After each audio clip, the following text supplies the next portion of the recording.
여기 뭐예요? 선생님. 던져 빨리. 던져.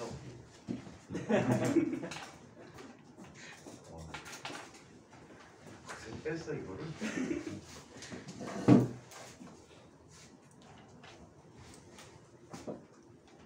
그만 칠판도 아니는데.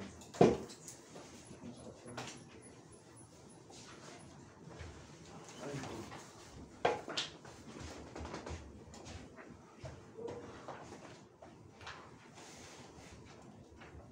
자방등식하는 음식이냐? 모르냐? 고등학교 다닐 때 제일 싫어했던 거. 왜 싫어해? 걔 귀찮잖아. 녹아다녀야 되니까. 그러다 공부 가르치는 선생님이 굉장히 이상해. 뭐가 이상하냐면 애들이 장난치거나 까불면 때리거든. 어쩔 때 그냥 싸다고 때려.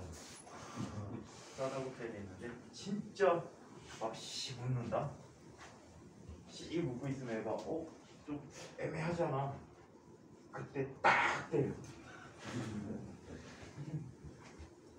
고등학교 선배. 후배라고 때릴 수 있다고 때려.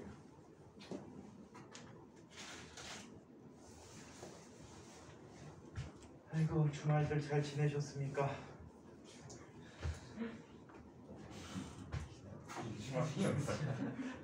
왜? 어저께는 달콤한 휴식을 취했을 거 아니야. 너무 달콤했나? 옵션에서 2,000원 준 게 오늘 소멸된대. 살 것도 없는데. 어제 어디까지 했어? 현일이 경사 없으니까 맨 뒤가 더 찌그러져 있구나.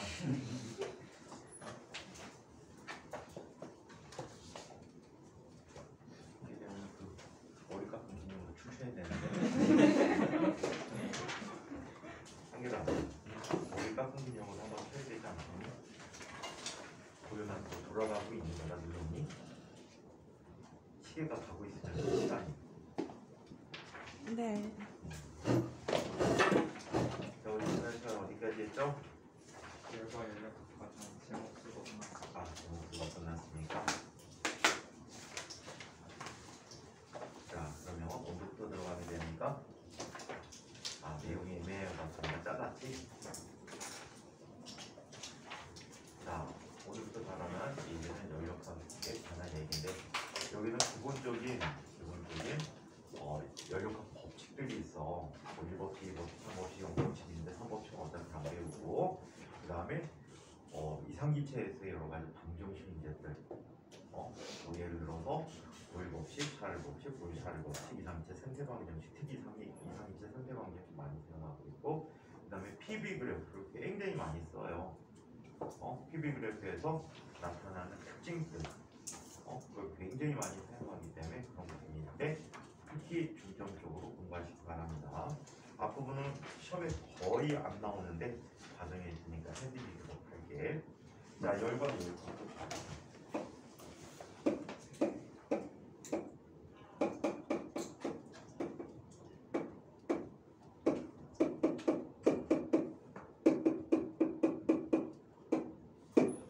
열과 열각적 과정에 대해서 한번 살펴봅시다.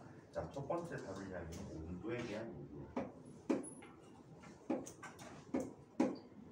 자, 온도라는 얘기를 살펴보는데, 자, 일반적으로 우리 온도라는 것은 서론 부분을 한번 얘기해주고 갈게. 책에 있는 서론 부분입니다. 앞에서 배운 에너지 보존 법칙에서 에너지의 개념을 역학적 에너지부터 내부 에너지까지 포함시키는 것으로 일반화하게 되면 에너지 보존 법칙은 자연의 보편적인 법칙이 된다. 전체 에너지들이 보존된다는 뜻이 되는 거예요. 역학적 에너지는 공기장에서 마찰 등이 없어야겠지. 그죠? 근데 이런 공기장 마찰 등을 포함한 또는 물질 내부에는 모든 에너지들의 합, 예를 들어서 화학 에너지, 핵 에너지, 이런 뭐 빛에너지, 열에너지 뭐 이런 거, 열에너지 제외 이런 것들을 모두 합쳐서 나타내주는 전체 에너지들이 보존된다라는 일반화된 보편적인 법칙이 된다. 이러한 개의 내부 에너지를 연구하는 열역학은 역학과 전혀 다른 분야는 아니다. 역학과 상당히 밀접한 관계가 있어서 열역학이라는 이름을 붙여주고 있지. 열역학은 기체 분자들의 역학적 현상을 속도, 가속도, 알자 힘처럼 개개의 입자를 설명하는 물리량 대신에 다수의 입자가 모여 있을 때 나타내는 부피, 압력, 온도와 같은 물리량을 사용해서 설명한다. 더 나가게 되면 여러분들 화학 시간에 배우셨겠지만 엔트로피라는 개념을 배우게 되는데 이 엔트로피가 결국에는 통계적인 방법을 이용해서 정의를 하게 돼요. 경우의 수라는 거 또는 겹침수라고 부르는 거. 요즘 물리학에서 겹침수라고 많이 얘기하거든. 경우의 수를 겹침수라고 얘기해. 경우가 겹치고 겹치니까 겹침수라고 표현하는 것 같아. 그래서 이 겹침수와 관계된 식으로 변화를 시키면서 통계 물리학이라는 새로운 분야로 들어가게 돼요. 그래서 원래 물리학에서는 이 파트를 열 및 통계 물리학이라고 하는데 지금 고등학교 일반 물리 과정, 고등학교 과정, 일반 물리 과정까지는 통계 역학이 거의 이용되지 않습니다. 경우의 수야 여러분들 콤비네이션 이용해서 계산하는 건 누구나 쉽게 할 수 있고 모르면 노가다 하면 되지. 모르면 노가다 하면 되는데 그냥 콤비네이션 이용하면 쉽게 경우의 수를 계산해 줄 수 있을 거야. 자, 아무튼 이러한 새로운 파트의 원리를 한번 다뤄보도록 합니다. 먼저 온도에 대한 정의를 한번 내려보도록 합니다. 자, 여러분들이 온도를 측정하고자 합니다. 온도를 측정하고자 하는데 우리 감각을 이용해서 뜨겁다 차다 이런 걸 비교해 줄 수 있잖아, 그지? 자, 이때 없는 사람이 이용해야지. 경수의 팔이 겁내 길대요. 뭐만큼 된대요. 그래서 열탕이 있고 온탕이 있고 냉탕이 있어요. 한 손은 열탕에 담그고 한 손은 냉탕에 담궜어요. 일정한 시간이 지난 후에 동시에 얘를 온탕에다 넣어봤지. 열탕에 있던 손은 어떻게 느끼지?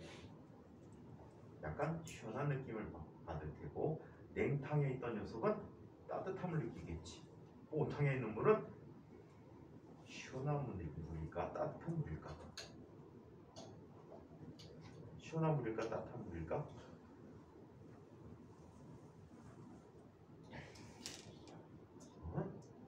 시원해요 따뜻해요? 믿을 수 없다. 사람의 감각을 가지는 온도를 측정할 수가 없다. 그래서 특별한 방법들을 제시하는데 이렇게 기본적으로 온도를 정의합니다. 자, 온도라고 하는 것은 물질이 차고 뜨거운 정도를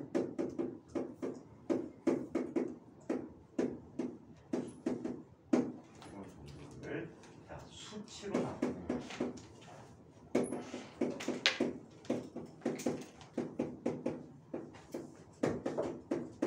이것을 온도다라고 표현해주고 있습니다. 자, 여기서 온도라고 하는데, 얘네들은 특별한 현상이 일어나는 두 온도의 차이를 나누어서 온도를 정의하게 됩니다. 자, 그래서 가장 대표적인 온도로 가장 우리 일상생활에서 사용하는 온도 중에 많이 쓰는 게 뭐지? 섭씨 온도지. 섭씨 온도는 스웨덴의 물리학자인 셀시우스라는 사람에 의해서 정의되었어요. 자, 이가 왜 들어가니? 자, 셀시우스에 의해서 정의가 되셨어요. 그래서 얘는 셀시우스의 C를 따서 도시라고 단위를 붙여주는데 왠지 뭔가 비슷한 어감이 있지 않니? 중국 애들이 셀이라는 말을 잘 못한대. 그래서 한자어 표현으로 석자로 시작하는 말을 써서 셀시우스의 이름을 표현했대요. 그래서 미스터 섭의 온도예요. 이해해요? 그게 우리나라가 전래되면서 이게 섭씨 온도가 되어버렸어요. 자, 그래서 얘는 일기압에서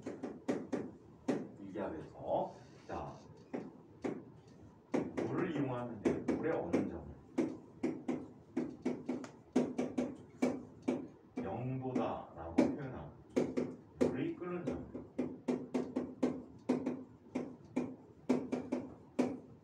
100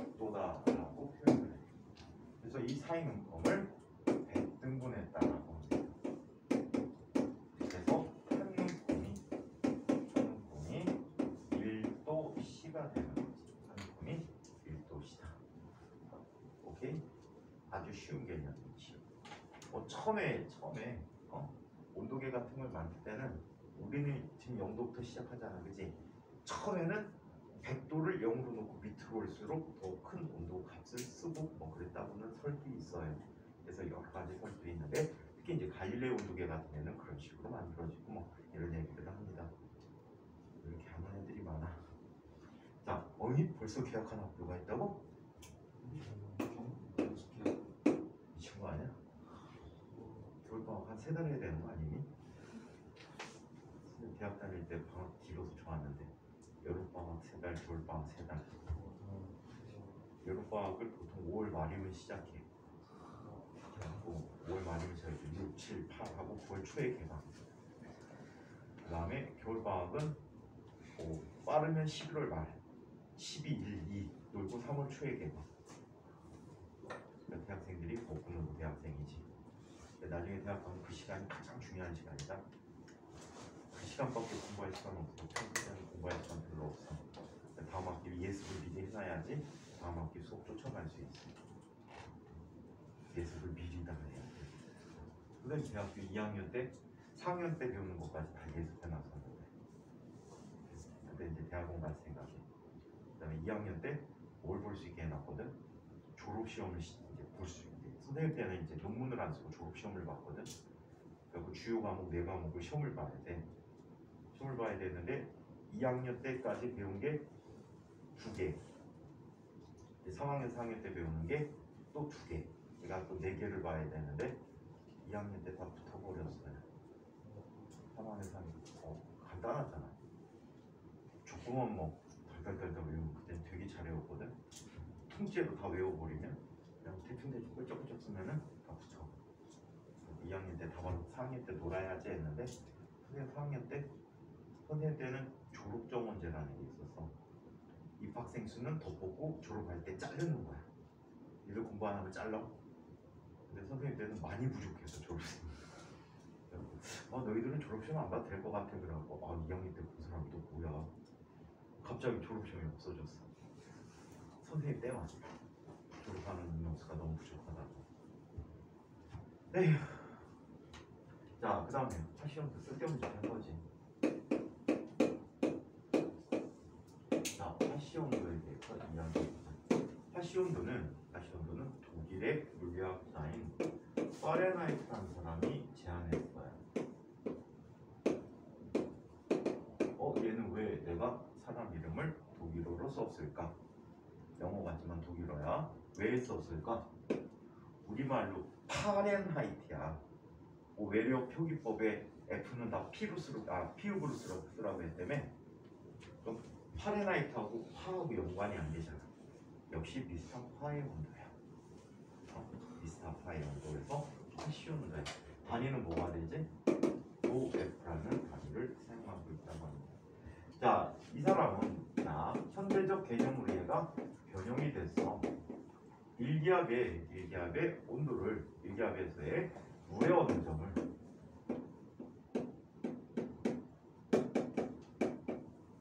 물의 어느 점을 뭐라고 합니까? 32도라고 표현해요. 자, 그 다음에 물의 끓는 점을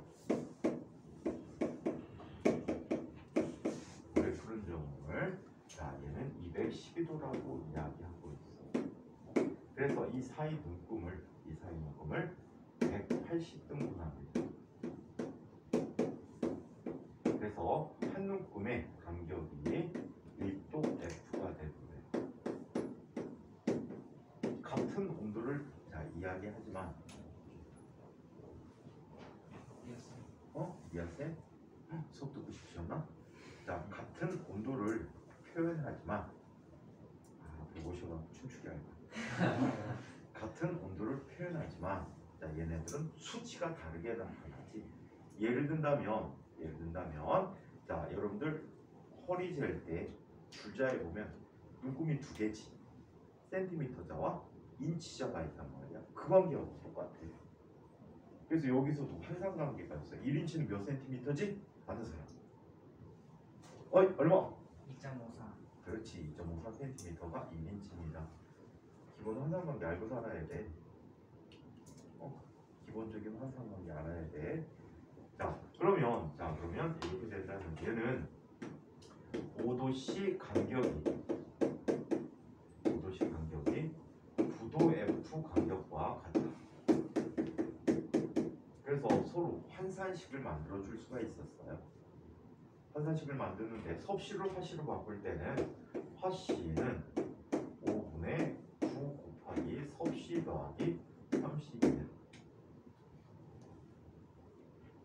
오케이. 자, 그래서 요게 자, 섭씨로 화씨로 바꾸는 거. 자, 그 다음에 화씨를 섭씨로 바꾸는 게 9분의 5 곱하기 F-32가 되고. 자, 그러면 여기서 퀴즈. 섭씨 온도의 수치와 화씨 온도의 수치가 같아지는 온도가 있어. 언제일까요? 마이너스 40. 똑똑한 척한다. 자, 얘는 그냥 간단하잖아. 네모는 5분의 9 네모 더하기 32 해주면 되겠지. 넘어가면 마이너스 5분의 4니까 4, 32 약분되니까 마이너스 8이 되고, 넘어오면 얼마? 마이너스 50이 되겠지. 마이너스 40이 되겠지. 그래서 같은 온도 40도 F는 40도 C와 같다. 상식. 자, 그래서 이렇게 나타내도 돼. 자, 이때 온도계라는 걸 설정할 때 온도계는 어떤 물질의 부피 팽창 정도를 이용해서 온도계를 만들게 돼요. 근데 이 물질들은 매 온도마다 일정한 비율로 부피 변화가 되는 게 아니더란 말이야. 그러다 보니까 온도 측정이 부정확해질 수 있어. 그래서 이런 어떤 물질의 부피를 무시하는 이론적인 어떤 온도를 만들어주고 싶었던 거지. 오케이? 그래서 만든 온도가 어떤 온도입니까? 절대 온도라는 온도가 되지. 이 절대 온도를 연력학적 온도다라고 얘기하고, 얘는 자, 기본 7가지 SI 단위 중에 하나가 됩니다. 오케이? 국제 표준 단위에 7가지 단위가 있지. 뭐가 있어? 길이를 이야기하는 미터. 미터는 빛의 속도를 이용해서 요즘 정의하고 있고, 자, 그 다음에 질량의 단위가 되는 킬로그램. 옛날에는 킬로그램 원기라는 게 있었는데 걔가 몇 년 전에 바뀌었지. 바뀌어갖고 플랑크 상수를 이용해서 정의하는 값이 되고요. 자, 그 다음에 시간을 이야기하는 초는 세슘 133 온수의 복사선의 진동수를 이용해서 표현해주고 있고, 자, 그 다음에 물질의 양을 얘기하는 몰이 있어. 몰도 이번에 최근에 바뀌었어. 아까도 수용한 개념으로 바뀌어버렸어. 자, 그 다음에 또 물질의 온도를 뜻하는 켈빈. 얘는 볼츠만 상수라는 걸 이용해서 새로이 정의가 됐어. 7가지 양 중에 무려 4가지나 기준을 바꿔버렸어. 최근 연도에. 근데 우리 일상생활에 쓰는 데는 거의 지장이 없어. 따로 정의할 필요도 없고. 정 궁금하시면 국제도량형 협회에 가시면은 파리에 본부를 두고 있지. 파리가 아니고 프랑스에 본부를 두고 있는데, 여기에 가시면은 프랑스 말로 써 있어요. 찾다 보면 영어만 써 있어요. 한글로는 안 써 있고요. 우리나라 표준연구원에서는 이거를 발표를 해야 되는데 아무리 찾아봐도 못 찾겠더라고. 그러니까 니들 마음대로 정해. 그리고 안 합니다. 요즘에 더 단위를 안 가르치지. 그냥 종류만 있다는 거. 그 다음에 빛의 밝기를 얘기하는 광도라는 게 있는데, 광도는 실제 사용할 때 광도와 조도가 있어. 광도는 얘가 방출하는 빛 에너지고요. 조도는 받는 아이가 느끼는 빛 에너지야. 그래서 광도와 조도가 있다. 자, 이때 광도의 단위로는 칸델라라는 걸 쓰고 있어. CD라고 쓰고 있고, SI 단위는 아닌데 밝기 얘가 받는 조도는 럭스라는 단위를 주로 쓰고 있어. 그래서 이런 여러 가지 단위가 럭스 말고 럭스. 이렇게 써있어 가지고. 왜? 럭스가 럭스야? 뭐라고? 구성아. 아니 선생님 수동하는 건데 나오고 춤춰. 그 1시간 30분 정도 수업을 소송이가 잘못했으면 한결이 나왔어.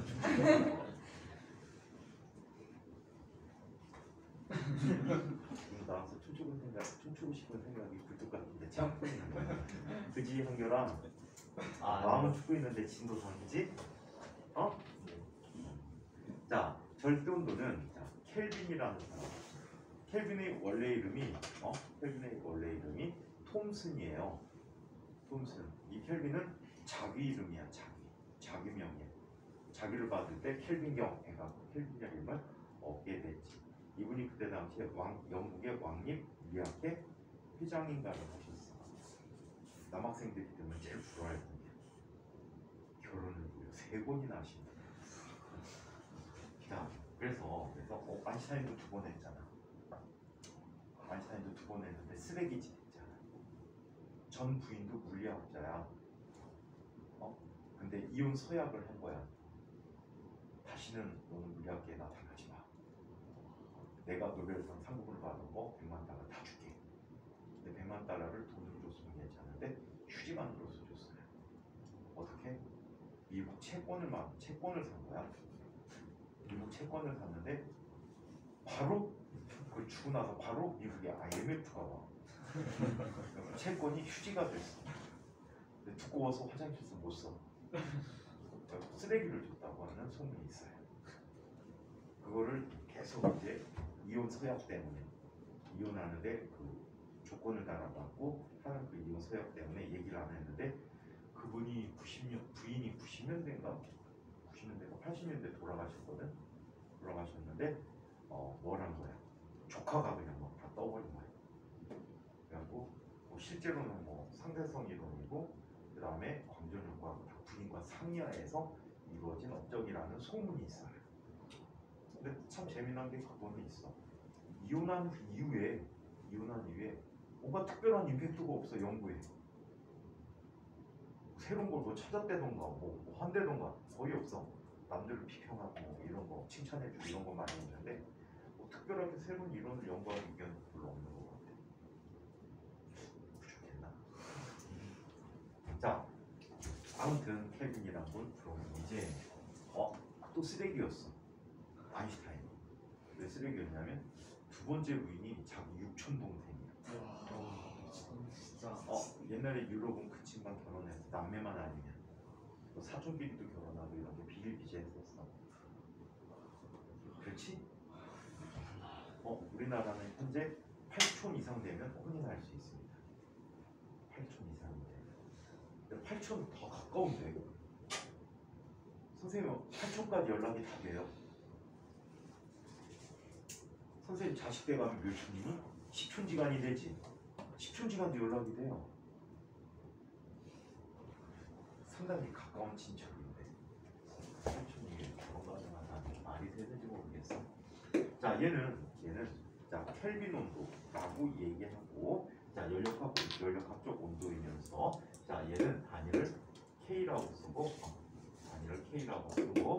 켈빈이라고 읽는다라고 하는데 선생님이 여태까지 공부하면서 이걸 켈빈이라고 읽은 분 한 분도 못 봤어요.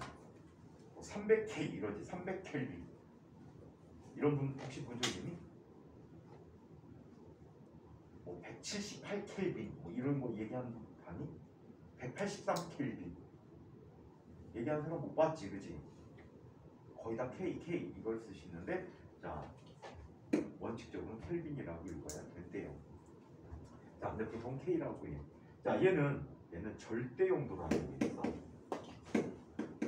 절대 용도는 연력학 제3법칙에 의해서 만들 수 없다야. 절대 용도는 만들 수가 없다. 근데 여러분들 선배가 10억 분의 1 켈빈까지 만들었어. 얘는 참 훌륭한 선배를 두고 있구나. 10억 분의 1 켈빈. 그럼 거의 0이잖아, 그지? 거의 0인데 0은 만들 수 없다. 극좋은 상태를 만든 거지. 자, 이 절대 용도는 영하 273.15도씨가 됩니다. 오케이? 물의 삼중점 아는 사람? 물의 삼중점. 우리 삼중점 아는 사람? 삼중점이 뭐야? 고체, 액체, 기체 다 있지. 우리 삼중점 얼마야?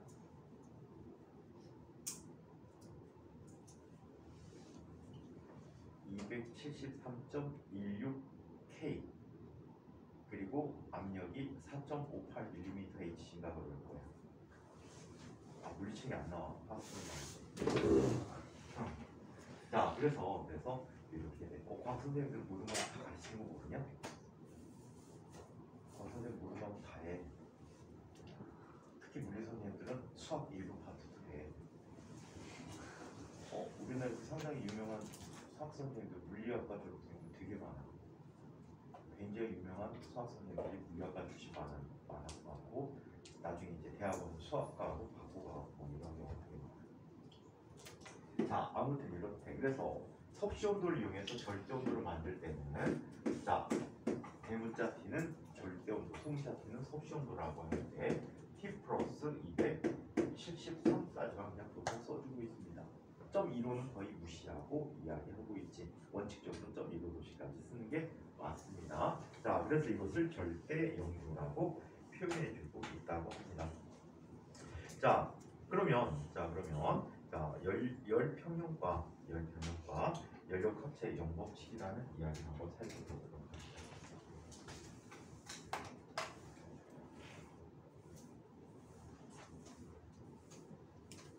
열 평형과 연력 합체 영법칙.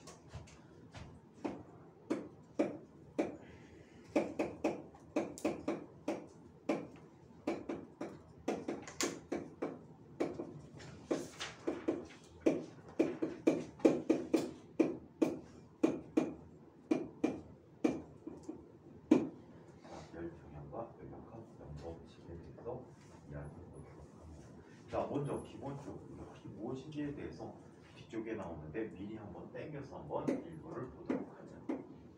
열에 대한 정의는 에너지한 종류지. 에너지한 종류인데 고전적인 개념에서는 이렇게 이야기합니다. 고전적인 개념이야. 열은 물체에 출입하여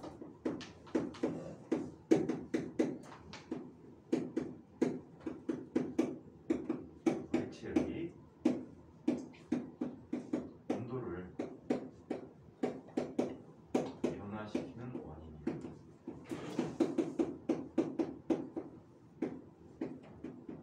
그래서 옛날 책들을 보면 다 이렇게 쓰여져 있어. 자, 최근에 나오는 개념들은 대학물리 쪽 개념들이 이렇게 바뀌어 버렸어요. 자, 얘는 개라고 하는 것은 우리가 관심을 갖고 보는 대상이야. 개 종류는 세 가지가 있었잖아, 그렇지? 열린 개, 닫힌 개, 고립개. 수업 시간에 했죠. 닫힌 개가 뭐야? 우선 닫힌 개가 뭐야? 정의를 그렇게 내리진 않잖아. 용재, 열린 개는 뭐야? 그렇지. 지당, 고립개는 뭐야? 에너지까지 에너지까지 출입. 에너지까지 출입 못하는 거? 뭐는 출입해? 아니, 그럼? 닫힌 게 에너지 출입할 수 있고 고립 게 못하고. 자, 그래서 열린 개라는 것은 물질과 에너지 출입이 자유로운 개. 고립개는 둘 다 안 되는 개. 닫힌 개는 에너지 출입은 가능하지만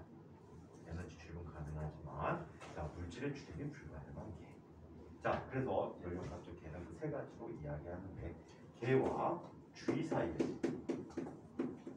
주의라는 것은 우리가 관심을 갖고 보는 대상 외의 나머지 환경과 같은 것들을 자, 주의라고 하는데 주의 사이에서 자, 온도 차이에 스스로 이동하는 에너지다라는 표현으로 이야기합니다. 자, 얘는 자, 미시적인 관점으로 가서 자, 물질을 이루는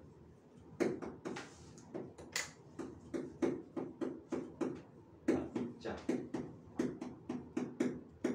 또 기체 같은 경우는 기체 분자들이 될 수 있고 고체 같은 경우에는 원자 핵 부분이 될 수도 있고 입자들의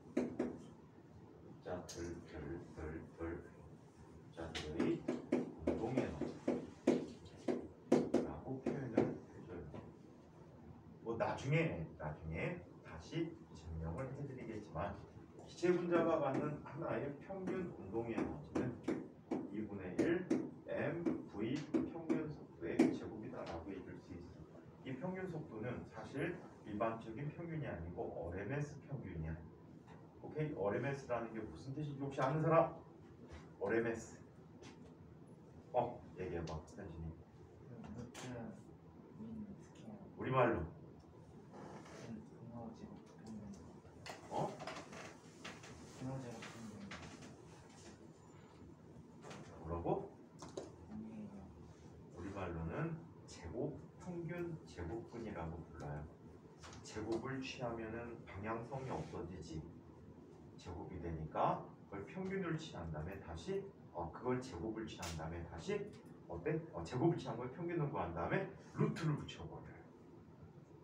그래서 평균값인데 실제 원칙적으로 얘기하는 일반적인 평균값과는 약간의 차이를 갖습니다. 나중에 여러분들이 조금 하면은 쇼를 한번 보여드릴게요. 수학 선생님께서 잘 못 푸는 수학 문제가 있거든요. 옛날에 선생님이 니네 10기 때 10기, 11기 뭐 이때쯤인데 자꾸 시간표를 바꾸잖아. 다른 수학 학원들에서 열 뻗쳤어요. 그리고 숙제를 줬어요.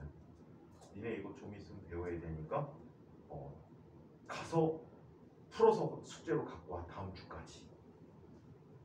걔들이 딱 봐도 못 풀겠으니까 어떻게 하지? 학원 가서 다 물어봤지. 학원 가서 다 물어봤는데 딱 한 사람이 후루꾸로 풀어왔더라. 후루꾸라는 건 선생님이 준 함수가 확률통계 함수야. 확률통계 함수의 전 구간에 대한 적분은 뭐가 되지? 확률통계 함수의 전체 합이 얼마야? 확률통계의 전체 합이 얼마야? 1이잖아. 그 1이라는 걸 어떻게 눈치가 갖고선 그거 거꾸로 풀어왔더라고. 그래갖고 박수 쳐줬어. 참 짠데가리 봅시다. 그리고 박수 쳐줬어. 근데 지금은 꽤 많이 컸더라고. 쟤는 가장 많이 큰 사람 중에 하나인데 꽤 많이 컸어. 옛날에 그것도 찌질하게 못 풀었는데 나중에는 이제 물에서 막 써주니까 풀더라. 그 문제가 너네 이때냐 한 13기? 12기? 이때쯤에 서울대 입학 문제로 나왔지. 수학 문제로. 선생님한테 배운 애들은 웃으면서 수학 문제 하나를 맞췄지. 일반 고등학교 애들은 구경도 못하는 거 맞힌 적이 있었지. 자, 아무튼 이렇게 평균 운동 에너지가 이렇게 하는데 만약에 이 기체 분자가 이 기체 분자의 에너지야 이상기체의 이론자 분자라고 하죠.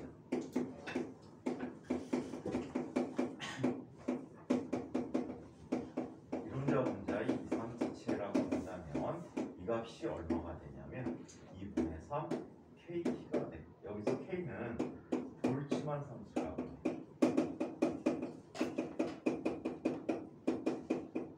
1.38 곱하기 10의 마이너스 23승 줄법 켈빈을 갖는 이런 볼츠만 상수라고 하는 얘는 실제 구할 때 아보가드로 수분의 기체 상수라는 상수들을 도입해서 정의하는 상수값이죠. 그래서 살펴보니까 운동 에너지가 누구하고 관계 있어? 온도와 관계 있지. 그래서 온도가 높으면 즉 열이 많이 전달되어 있으면 운동 에너지가 클 것이고 온도가 낮으면 열이 많이 없을 때는 얘는 뭐가 돼? 속력이 매우 느려질 것이다 라는 것들을 확인해 볼 수가 있지요. 자, 이게 바로 열의 정의래요. 좀 이따 열의 정의 뒤쪽에 바로 다시 나옵니다. 하이탑의 과정이 아주 뒤죽박죽 엉망진창이 됐어요. 한꺼번에 정리를 안 시켜주고. 자, 그렇다면 열 평형이라는 얘기를 한번 살펴보도록 하겠습니다.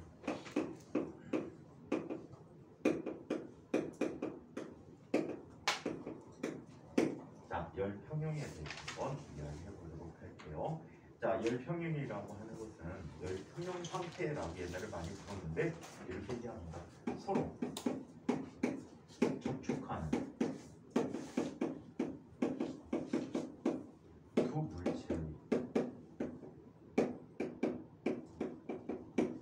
물체의 온도가 같아졌다.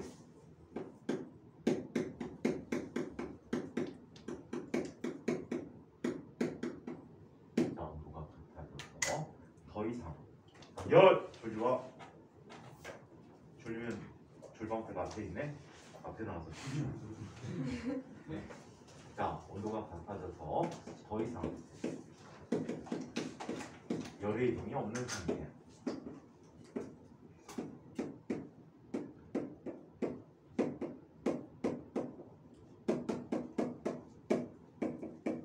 자, 이것을 열평형 상태라고 이야기합니다.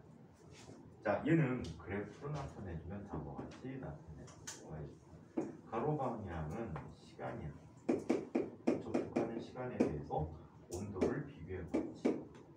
자, 그랬더니 고내 물체는 온도가 하강하다가 일정해지고, 저온의 물체는 자, 온도가 상승하다가 일정해지는 이런 특징을 갖게 된다는 거.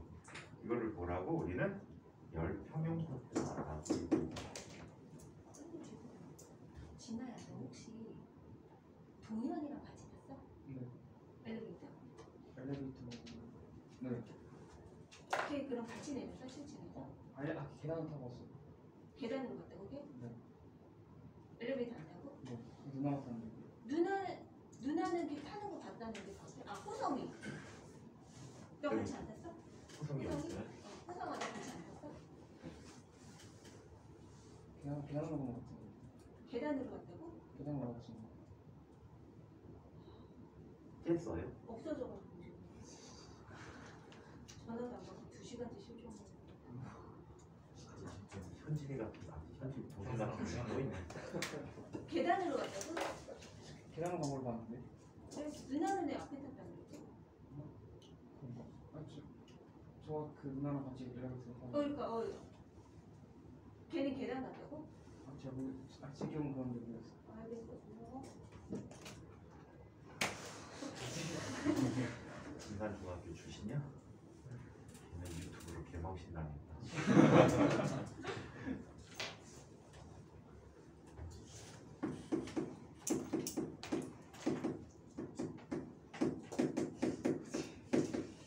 그렇게 수업이 끊겨가지고요. 선생님 3월, 4월, 5월달 뒤지게 고생해가지고 영상 단원별로 다 끊어갖고 찍어갖고 올려줄게요. 자, 그러면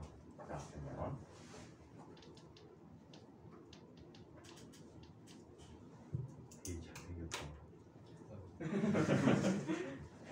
나와서 춤춰. 아, 노래 잘하니 대인은? 근데 지금 구강 구조가 노래 잘하게 생기지 않아요? 잘할 것 같죠 얼굴이? 노래 잘하는 얼굴이 따로 있어. 골상. 뭐라고? 근데 학교 들어가면 차랑이 있거든. 선생님 옆에 제자 중에 차랑 출신이 되게 많다. 초창기 때 1기 때부터 1기 때는 없는 4기 때부터 15기, 16기까지 차랑 출신 애들 되게 많았어. 15기 애들은 차랑 한 명 빼놓고 다 선생님이 가르치네. 대박이지. 자, 그러면 열평형 상태가 이렇게 되어 있다. 자, 그러면 이때 얘는 고내 물체지. 고내 물체는 이만큼 온도 차이 나는 만큼 잃어버릴 것이고, 조내 물체는 이만큼의 N자 온도 차이 나는 만큼의 에너지를 얻게 될 거야. 자, 그래서 이런 것으로 얘는 뭐라고 하냐면 열량 보존 법칙이라고 이렇게 나옵니다.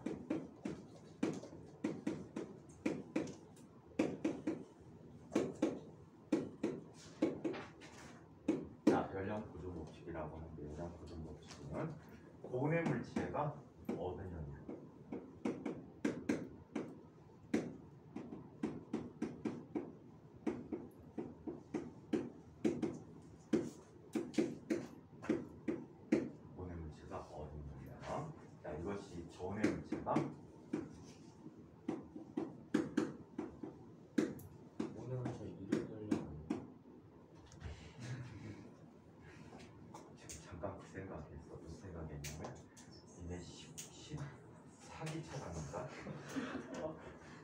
진짜 잘한 애가 있었거든.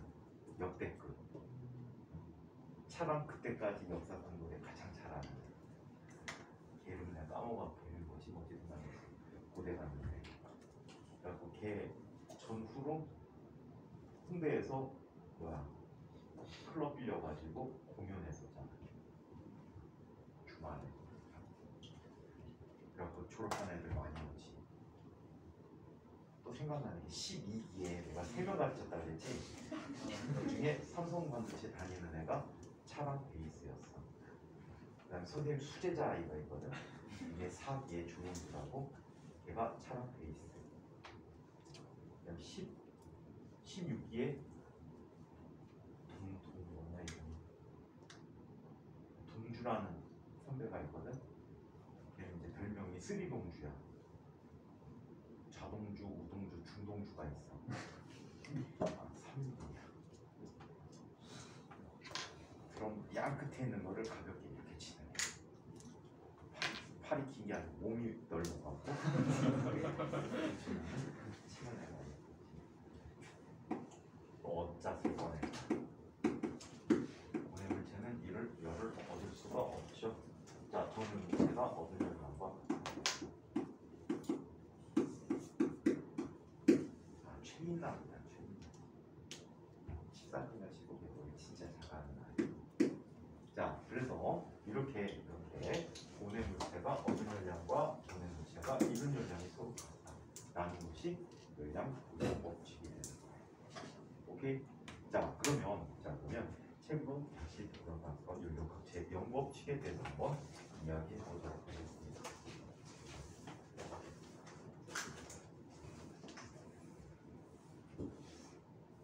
자, 연료각체 영법칙. 왜 이름이 이렇게 이상해졌을까요? 딴 법칙들은 1법칙, 2법칙, 3법칙 이렇게 나가잖아. 얘는 왜 갑자기 영법칙이야?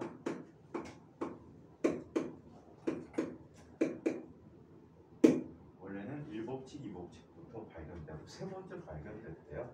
근데 내용을 보시면 아시겠지만 너무 허접하다기보다는 너무 기본적인 이야기야. 보통 이제 3법칙으로 가면 응용이 되거나 이래야 되는데 그렇지 않고 너무 기본적인 법칙이라 자, 얘를 3법칙으로 놓기는 좀 애매하고 해서 다시 맨 앞으로 1, 2, 3 1, 2 또 미뤘으면 웃기잖아. 1, 2 미뤘으면 사람들이 헷갈리고 책 내용도 헷갈려질 테니까 우리 마치 전류를 먼저 설정하고 전화운반자가 전자라는 걸 알게 됐을 때 그러면 전류를 전자이동 방향으로 정하지 않은 것과 같이 새로운 약속을 만들듯이 그래도 영법칙으로 이름을 앞으로 당겼었다고 합니다. 자, 연료각 영법칙의 내용은 굉장히 간단해요. 얘는 온도계의 타당성을 주장할 수 있는 그러한 법칙이 되는데 온도 측정에 대한 기본 법칙이라고 보시면 돼요. 여기 A와 B가 서로 고립돼 있대요. 얘는 A고 얘는 B야. 각 물질의 상태를 이야기하는 변수들이 있어요. 상태 변수들이 있는데 어떤 것들이 상태 변수에 해당할까요? 화학에서는 어떻게 상태 변수래? 압력, 부피, 온도, 몰수가 대표적인 상태 변수들이야. 그래서 그 물질의 특성을 이야기해 줄 수 있거든. 여기서는 온도만 규정해서 얘 온도 TA, 얘 온도 TB라고 이야기합니다. 자, 이렇게 얘기하고 얘를 제3의 상태와 자, 접촉을 시켜줘. C야. 얘는 뭐가 되지? TC가 돼. 자, 근데 이 제3의 상태 TC는 A와 닫힌계 관계야. 닫힌계 관계. 또 B는 자, 또 C와 닫힌계 관계. 그래서 A와 C는 열 출입이 있어.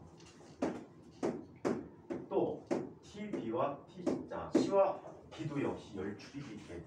시간이 충분히 지나면 TA는 즉 A 상태는 C 상태와 열 평형 상태 이루겠지. 그리고 B도 역시 마찬가지 C와 열 평형 상태를 이루겠지. 그렇다면 얘는 A와 B가 서로 어때? 같다라고 얘기해 주는 거지. A와 B가 서로 같다.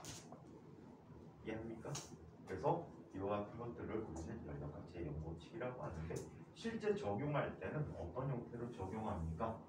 지금 표현은 서웨이 책에 나온 표현으로 얘를 적용하는 거를 그 책에서는 얘를 열역학제 영법칙으로 표현했는데 자, 그 표현 방법이 좀 그럴싸해서 이걸 한번 보여드리도록 할게요. 하잖아. 자, 이쪽에 어떤 물체가 있었어. A라는 물체가 있어. 이 A의 온도는 PA인데 온도계를 측정했어. 접촉하는 온도계의 불을 자 여기에 물체에 접촉했더니 자 온도계의 눈금이 특정한 값을 가리키는데 이때 측정한 온도를 TC라고 얘기해보자. 그럼 시간이 충분히 지나면 TA와 TC가 서로 어떻지? 같아. 그치? 더 이상 온도계의 눈금의 변화가 없을 때 같다라고 얘기할 수가 있어. 자, 그 다음에 여기 B가 있어. TB가 있는데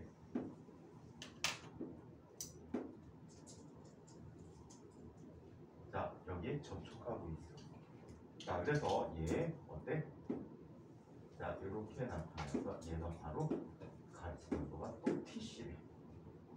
그렇다면 같은 온도계 갖고 같은 눈금만큼 가르쳤다면 두 물체 온도는 서로 어떻다는 얘기야? 같다라는 얘기가 되겠지. 그래서 일부 대학 물리책에서는 이렇게 쓰는 것을 열역학 영법칙이라고 표현을 해주고 있어. 막연한 개념보다는 좀 현실적인 개념이지. 자, 그래서 이렇게 얘기했고. 자, 이번에는 열역학에서의 열과 일에 대한 얘기를 한번 살펴보도록 하겠습니다.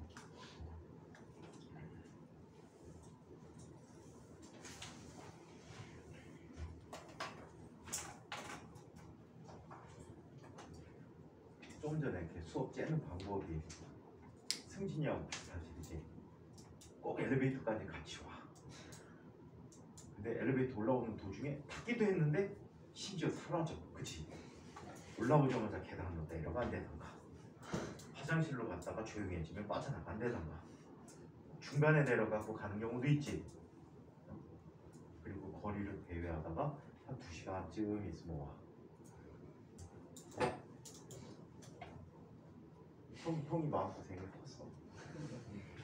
이 말도 못하고 저 말도 못하고, 그치? 자, 그러면 자 이번에는 자 열역학에서의 열과 일을 한번 살펴보자.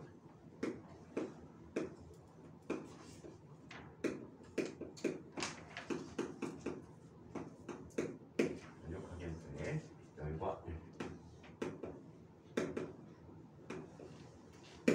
자, 열역학에서의 열과 일을 한번. 자, 열에 대한 정의들이 나와 있는데 이거는 우리 좀 전에 선생님이 그대로 한번 써드렸었어. 그래서 이 이야기는 책 이야기로 말로 정리를 한번 해보도록 할게요. 자, 위부터 개와 그 개를 둘러싸고 있는 주위 사이에는 열과 일을 통해서만 에너지를 주고받는다. 뜨거운 증기가 갖는 열을 이용하여 무거운 기차를 움직이거나 방적기를 돌리는 방적기를 작동시키는 일을 하는 증기기관도 이처럼 열과 일을 통해서 외부와 에너지를 주고받는 계의 하나가 된다. 자, 열이란 식탁에 찬 음료수를 올려놓으면 점점 미지근해지고 뜨거운 국도 시간이 지나면 식어서 결국에 방 안의 온도와 같아지게 된다. 이와 같은 온도 변화는 개와 주위 사이의 온도 차이에 의해서 에너지가 전달되어 나타난 결과로 이렇게 전달되는 에너지를 열이라고 한다. 자, 그렇다면 열 이것도 제목만 써줄게. 좀 전에 정의한 내용 그대로일 거야. 고전적 개념은 빠져있어. 자, 개와 주위 사이의 온도 차이에 의해서 자, 고온에서 저온으로 스스로 이동하는 에너지다. 열은 고온에서 저온으로 이동한대요. 얘를 열역학 이법칙이라고 해요. 열역학 이법칙이야. 열은 고온에서 저온으로 이동한다. 자, 동글뱅이 1. 물체를 이루는 원자나 분자는 끊임없이 운동을 하며 온도가 높을수록 빠르게 운동한다. 아까 썼던 거 있었지? 기체 분자의 평균 운동 에너지는 2분의 3kT라고 얘기했었지. 자, 그래서 분자의 속력이 온도가 높아지면 빨라지게 된다. 온도가 2배가 되면 속도는 몇 배가 돼? 루트 2배가 되는 거죠. 루트 2배가 된다.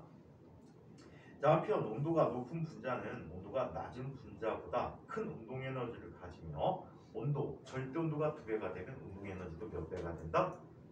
2배가 된다.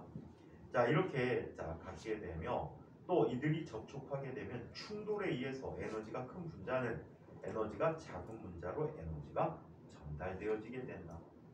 자, 충돌에 의해서 입자들의 충돌에 의해서 에너지가 전달되진다라고 얘기합니다. 대현이 눈 떠야지.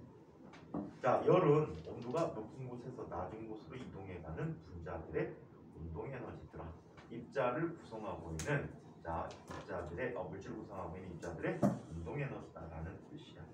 자, 열의 이동 관계를 보면 자 개가 주위보다 온도가 높으면 열은 개에서 주위로 이동을 하는데 주고받는 열 에너지 양이 항상 어때? 같더라. 열량 보존도 없지. 자, 한편 개와 주위 온도가 같으면 얘는 열 평형 상태에 있다라고 얘기해 줄 수 있고. 자, 세 번째, 개의 온도보다 주위 온도가 높으면 자 얘는 주위에서 개로 열이 전달되지고 자 이때 주고받는 열량 마찬가지로 같더라. 자, 그래서 결국에는 두 녀석의 온도가 같아지게 되는데 그것을 열평형 상태라고 하고 옆에 열평형 그래프가 그려져 있죠. 자, 그러면 열의 단위에 대해서 한번 이야기해 보도록 하자. 이해는 열의 단위라고 했는데 옛날에는 이 열을 대신에 열량이라는 표현을 많이 썼고 중학교 과정도 열량이라고 쓰고 있어. 열량이라고 하는 것은 열이 많고 적음을 얘기하지. 맞아요? 열량은 열이 많고 적음이야.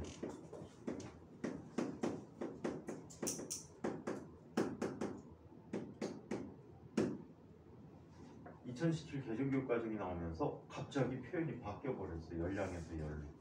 열은 순수하게 표현하는 아까처럼 에너지, 열의 많고 적은 에너지의 양을 열량이라고 표현해주고 있거든. 자, 그래서 이 책에서는 열의 단위라고 했는데 원칙은 열량의 단위라고 쓰는 게 맞아.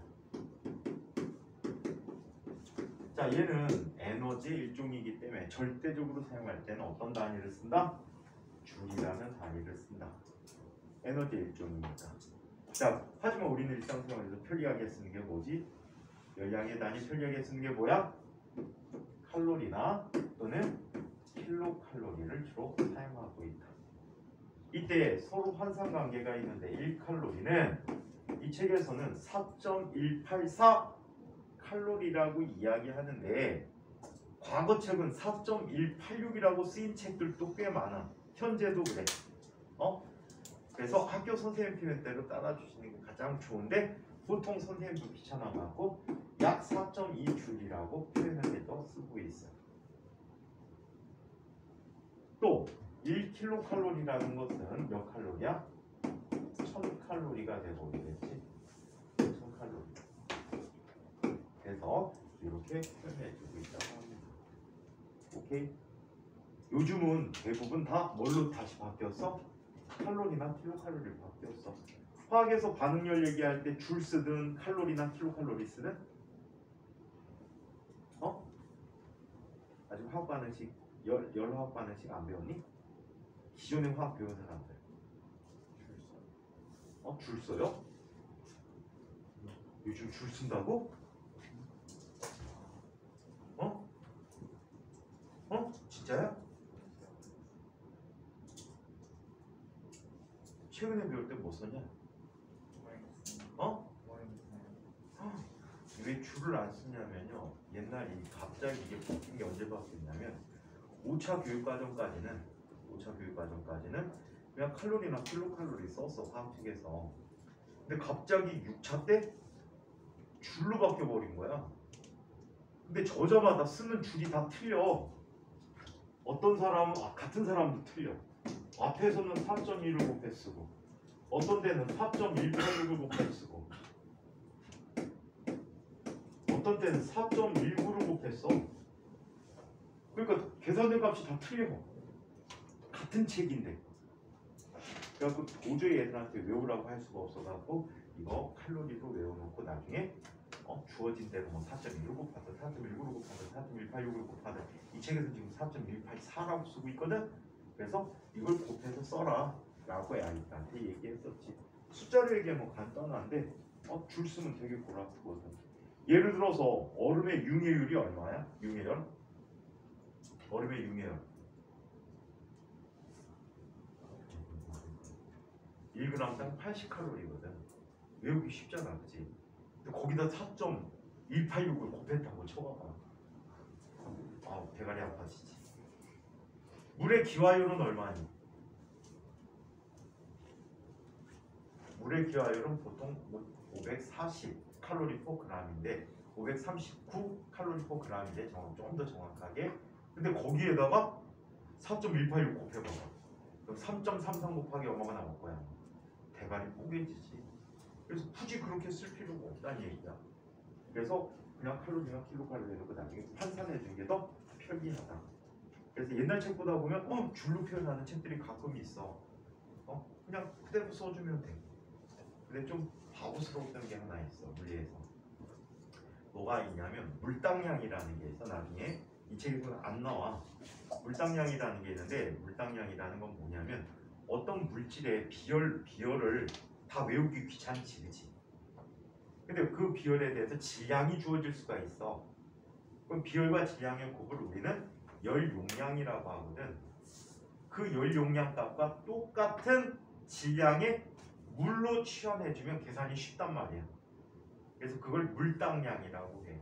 그래서 물당량 단위할 때는 반드시 칼로리 퍼 도시로 써주거든. 근데 하이탑에서 그거를 줄 퍼 켈빈으로 바꿔놓은 거야. 그럼 계산이 안 맞아. 왜? 물의 비율을 얼마로 놓고 쓰기로 한 거지? 1이라고 놓고 썼기 때문에 계산이 도저히 안 맞아. 그래갖고 막 책이 뭐 풀이가 엉망진창인 풀이도 있어요. 유시아가 전부 전화해줘도 안 바꾸더라고. 똥대가 아니라 고집만 들게 세가지고. 선생님이 6차 아이템 가르칠 때 오타를 200몇십 개를 찾아갖고 그거를 다 알려줬어. 자, 지금부터 오타를 불러드리겠습니다. 오타나 잘못된 내용을 불러드리겠습니다. 자, 몇 쪽을 펴보십시오. 몇 쪽에 몇 번째 줄에 이게 잘못됐습니다.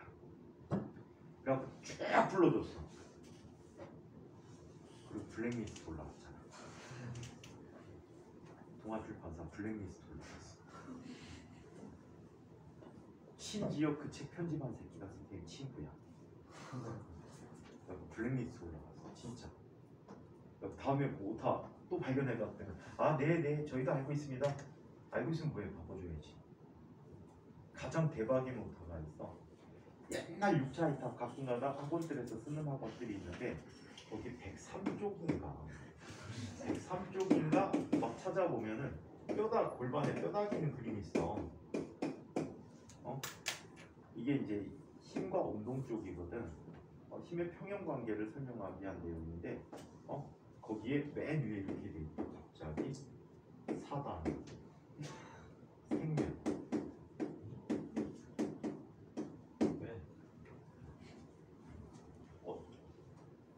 뼈다귀 부분이 생명이라고. 그래갖고 알려줬는데도 책이 절판될 때까지 계속 이거였어. 어이없지 않니?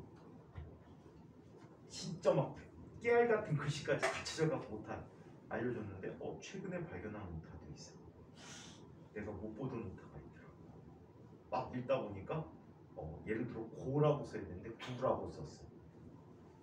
그거까지 다 알려줬으면 얼마나 짜증나겠니. 그러다가 7차 교육과정에서 또 한 번 얘기를 하나 해줬지. 물리 1에는 맨 앞에 서론 부분 읽는 사람 없지, 그치? 머리글 같은 거. 거기에 이렇게 써있어요. 이 책의 구성과 특징. 근데 물리 2에는 7차 교육과정. 7차 교육과정 아주 옛날 책이지. 7차 교육과정에서는 이 책의 구성과 특장이라고 써있어. 분명은 오타잖아, 그치? 전화했어. 오타 신고 때문에 전화했는데 뭐 상품권 바라는 것도 아닌데. 자, 맨 앞에 펴보시면요. 물리 1에서는 이 책의 특징, 이 책의 구성과 특징이라고 되어 있는데 물리 2를 펴보시면 이 책의 구성과 특장이라고 써 있습니다. 그래서 얘기해줬더니 그 직원입니다. 이건 원래 저희가 원래 특장이라고 쓴 거예요. 에이, 1은 특징이고 2는 특장이야. 그랬더니 특별히 장치가 된 거예요. 뭐가 장치돼 있지? 글씨밖에 없는데. 특별한 경우는 여기에다 장착해갖고 특장이라고 일부러 썼대. 그 소방차 같은 게 특장차지. 이게 무슨 뻥차요? 그럼 웃겨가지고 고치라면 고치지 말 더럽게 하네. 이거 몇 차예요? 이거요? 차수가 없어졌고요. 옛날에 선생님이 처음 이제 아이들 가르칠 때 4차를 가르쳤어요. 그랬더니 5차가 나오더라고 바로.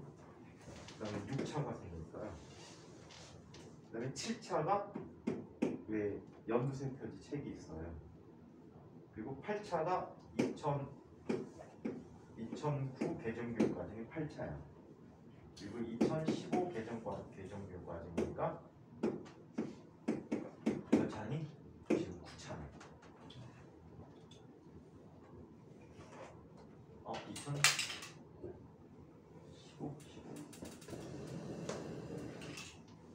2015니 16이니? 지금 2015 개정교육과정이지. 교과 과정이 점점 꾸려지고 있습니다. 자, 그래서 자 이렇게 열량의 단위를 열의 단위를 한번 살펴봤고요. 단위가 있는데 책에 빠진 게 있네. 열량 구하는 식이 빠졌죠. 열량 구하는 식 다 알고 있죠. 면접 때도 더럽게 많이 물어본 사람들이 있을 텐데. 자, 열량 Q는 BBQ는 C암타 또는 C멘트라고 외워서 게 있었을 거야.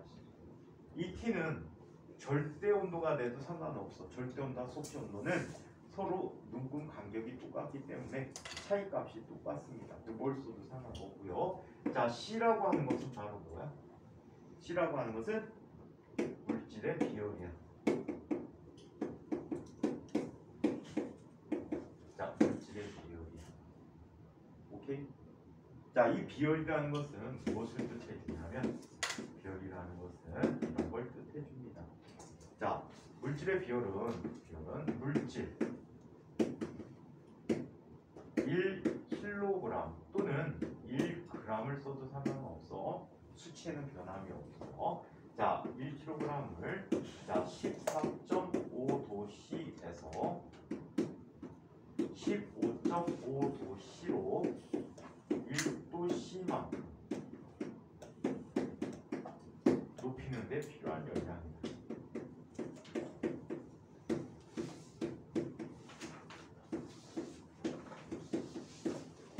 이와 같은 열량을 우리는 비열이다라고 표현을 해주고 있어요. 자, 이렇게 14.5도씨에서 15.5도씨라는 특정한 온도가 규정되어 있었는데 요즘은 생략이야. 자, 얘는 실제로 나중에 대학교 가서 물리 실험책을 보면요, 물의 비열이 나옵니다. 그러니까 온도별로 나타나는 물의 비열이 약간씩 계속 달라져요.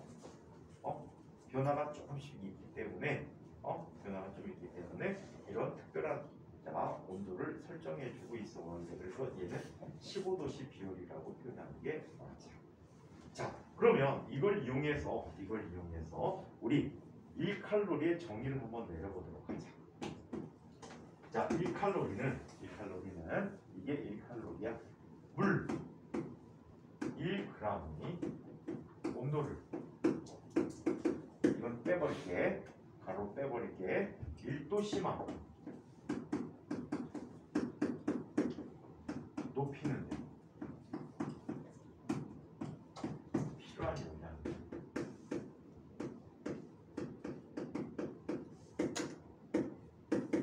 자, 그래서 이게 1칼로리야. 그렇다면 물의 비율은 얼마가 되지? 물의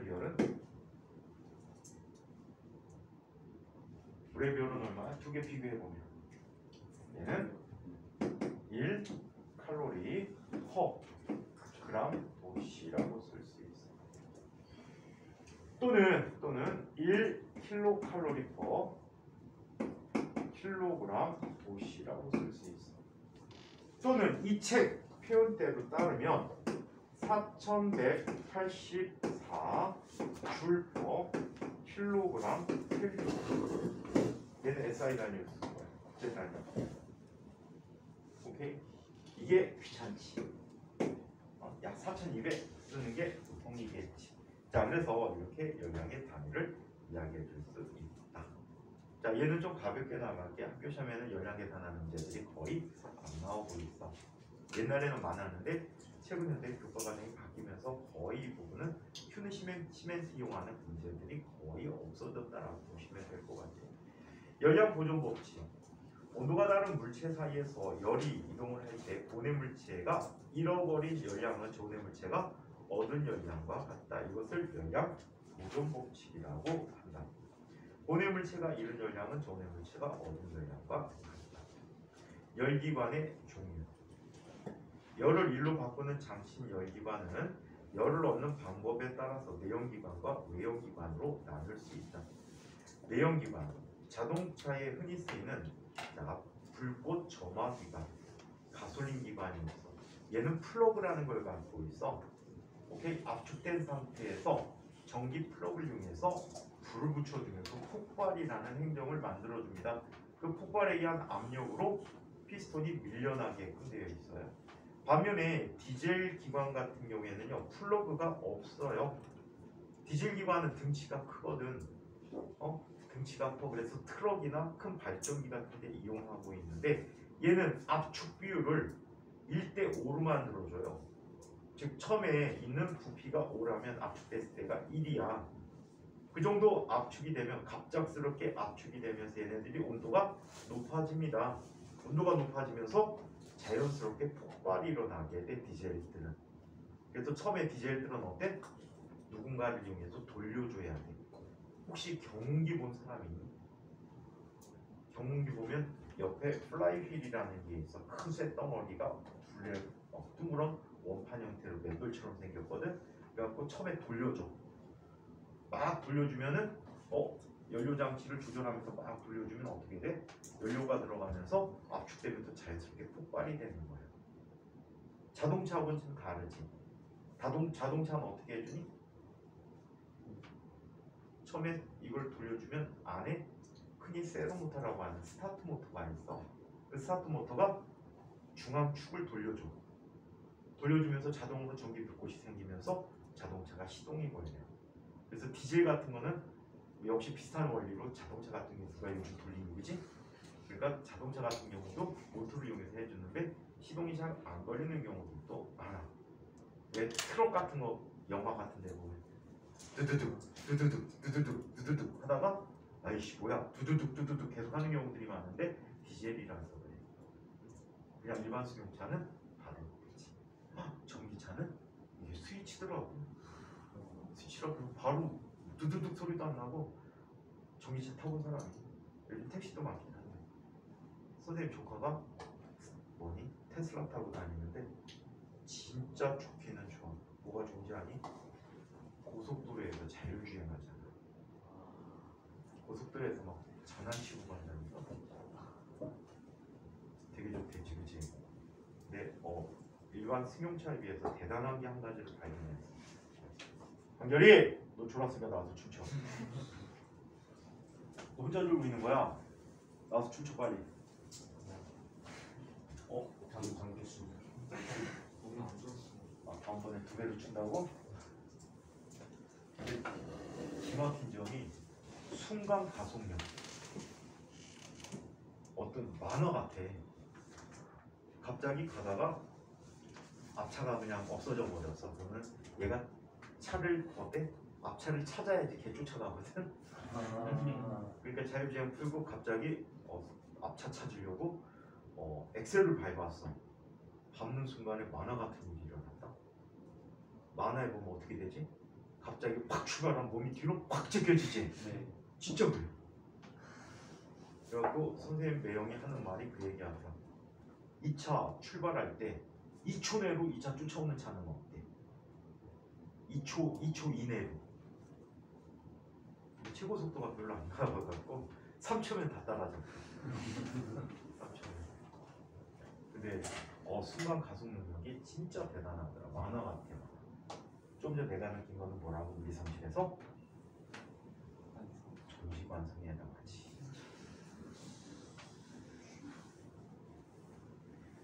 그러면 외형기관 한번 살펴보자. 외형기관은 연소가 기관의 밖에서 이루어지는 거야. 증기기관, 석탄이나 나무 같은 걸 떼서 물을 가열시켜서 그 물이 수증기로 바뀌고 수증기가 기관의 작동 물질이야. 작동 물질이기 때문에 자, 이 작동물을 이용해서 자, 기관을 움직여주게 되거든. 외부에서 석탄이나 나무를 떼어서 작동하는 증기기관과 같이 열기관의 외부에서 자, 연료를 연소시켜서 열을 얻어내는 열기관을 의미해 준다라고 얘기합니다. 자, 그래서 이런 특징이 있고요. 자, 그 다음에 증기 터빈도 마찬가지가 되겠지. 증기 터빈도 마찬가지다. 증기기관 누가 만들었대? 제임스 와트로 알려졌는데 사실 그 전에도 증기기관이 있었대요. 이 제임스 와트라는 분은 굉장히 유명한 열역학자인 열과 관계된 물리학자인 블랙이라는 스코틀랜드 사람이 있어서 이 사람의 조수였어요. 그리고 블랙이 죽을 때까지 시다바리를 해줬대요. 학생 제자였다가 제자 해도 말이 조수지 다 교수야. 아인슈타인의 조수가 있어. 그 사람도 교수야. 아인슈타인은 또 일화도 되게 많지. 강연회가 되게 많았대. 상대성이론 뭐 해가지고 강연회가 되게 많았대. 근데 아인슈타인이 뭐 하나에 빠지면은 시간 가는 줄 모른대.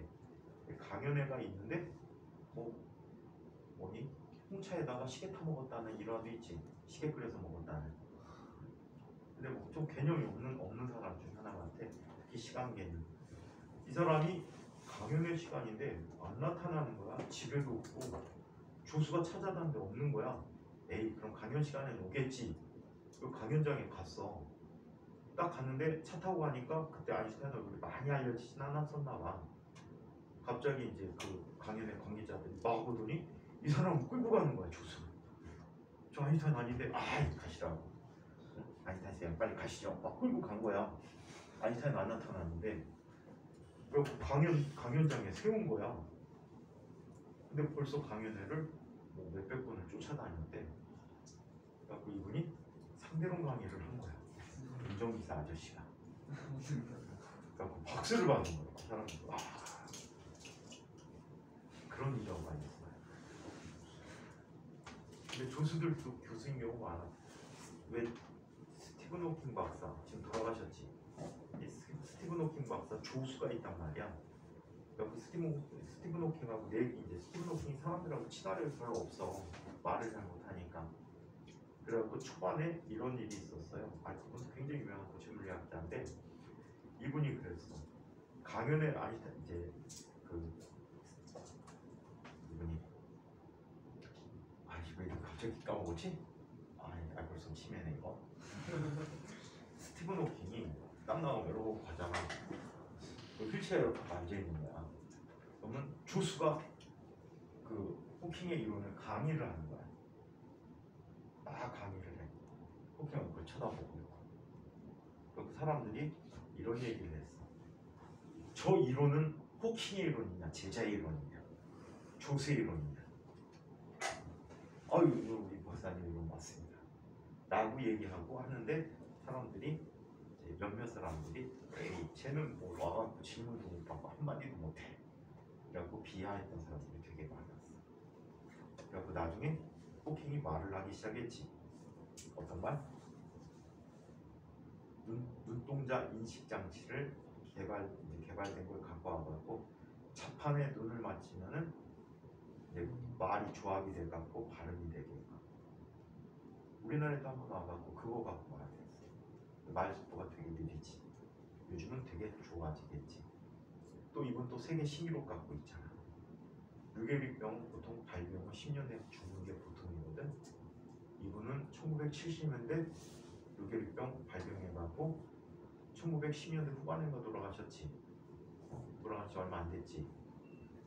또 부인이 3명이었는데 다 학대당했지.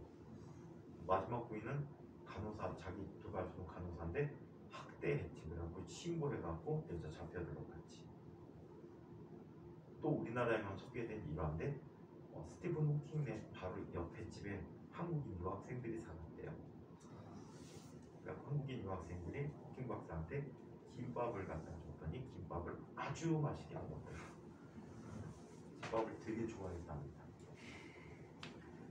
간단하잖아, 그치? 먹기가 몸 전체가 불편하니까. 자, 그러면 이번에는 기체가 하는 일에 대해서 한번 살펴보도록 하자.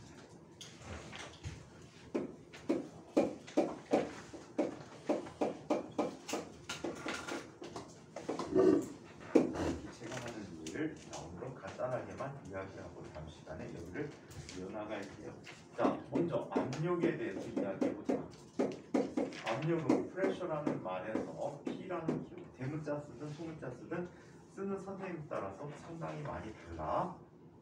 대문자 쓸 수도 있고 소문자 쓸 수도 있는데 두 개 다 맞아.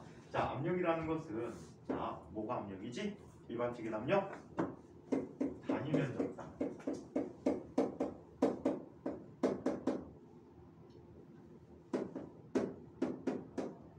수직으로 가야지.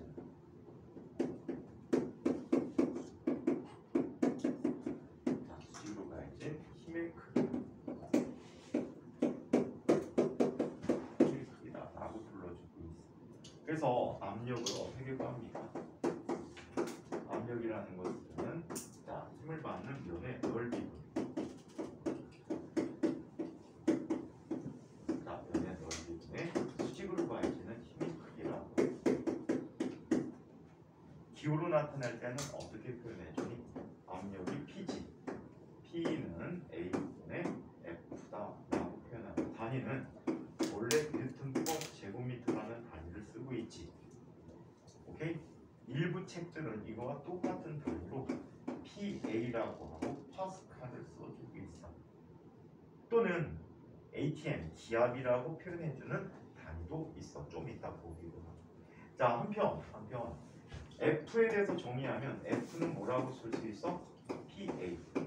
그냥 힘이라고 해도 되는데 연력학에서는 이 책은 지금 바뀌어 있는데 상당히 많은 책들이 얘를 전압력이라고 표현해. 전압력이면 그냥 압력에서 나타나는 힘이다라고 보시면 되겠다. 자, 분자운동 기체압력 하기 전에 압력의 여러 가지 단위까지만 한번 살펴보고 다음 얘기는 다음 시간에 진행하도록 할게요. 자, 압력의 단위.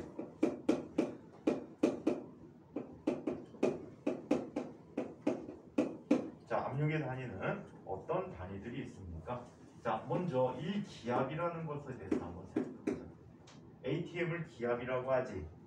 어트모스피어라는 말을 써서 원래는 어트모스피어 프레셔여갖고 자, 대기의 압력이라는 뜻으로 자, 이렇게 표현을 해주고 있는데 자, 이 ATM 기압이라는 단위는 자, 얘는 토니첼리 실험에 의하면 수은기둥 얼마를 올려줄 수 있대? 76cm. HG는 수은이잖아, 그지? 이만큼을 올려줄 수 있대. 얘를 누구로 환산해? 밀리미터 HG로 환산하면 760밀리미터 HG야. 이게 갖는 압력을 살펴보면요 이렇게 됩니다. 수은의 밀도는 13.6g/cm야. 그래서 13.6 곱하기 10의 3승 kg/세제곱미터라고 쓸 수가 있고요. 중력과 속도 9.8m/s제곱을 쓸 수 있고요. 76cm 즉 0.76m를 써서 이거를 곱해주게 되면 얘는 얼마가 되냐면 13.6 곱하기 10의 3승 kg/세제곱미터는 수은의 밀도야. 자, 그래서 이렇게 쓰면 얘는 얼마가 돼? 자, 1001.013 곱하기 10의 5승 뉴턴/제곱미터가 되는데 이 값을 우리는 뭐라고 썼니? 1.013 곱하기 10의 5승 파스칼이라고 쓸 수가 있어. 그래서 보통 1기압이다 그러면 10의 5승 뉴턴/제곱미터라고 보통 이 값만 쓰는 경우들이 많아요. 자, 그리고 얘는 1000을 빌려주면 얘는 뭐가 돼? 1013이 돼버리지. 그럼 100이 남지. 100을 나타내는 적도가 헥토야. 그래서 1013 헥토파스칼이 바로 1기압이야. 기상 과목, 기상 배울 때 배웠지. 1기 배울 때. 그래서 이만큼이고 옛날에는 헥토파스칼을 뭐라고 했어? 밀리바라고 표현했어. 밀리바.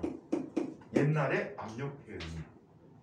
자, 그리고 얘는 또 뭐라고 쓸 수 있습니까? 물기둥 약 10.34m를 올려줄 수 있어. 그래서 10.34m H2O라고 이야기할 수 있다라고 합니다. 자, 오늘은 여기까지 하시고 잠시만에 감자운동과 기체 압력부터 보는데 얘는 자세한 얘기는 그 뒤쪽에 내부 에너지를 할 때 이야기할 거고 그 부분이 시험에 나올 확률이 상당히 높은 부분이고 자 얘는 일단은 빠르게 읽고 넘어갈 거고 기체가 외부에 하는 일 그리고 여러 가지 상태 법칙들을 한번 보도록 하겠습니다. 이 내용까지 질문이 있으십니다. 질문. 식사하러 가야죠. 왜 1시까지? 1시까지 왔지.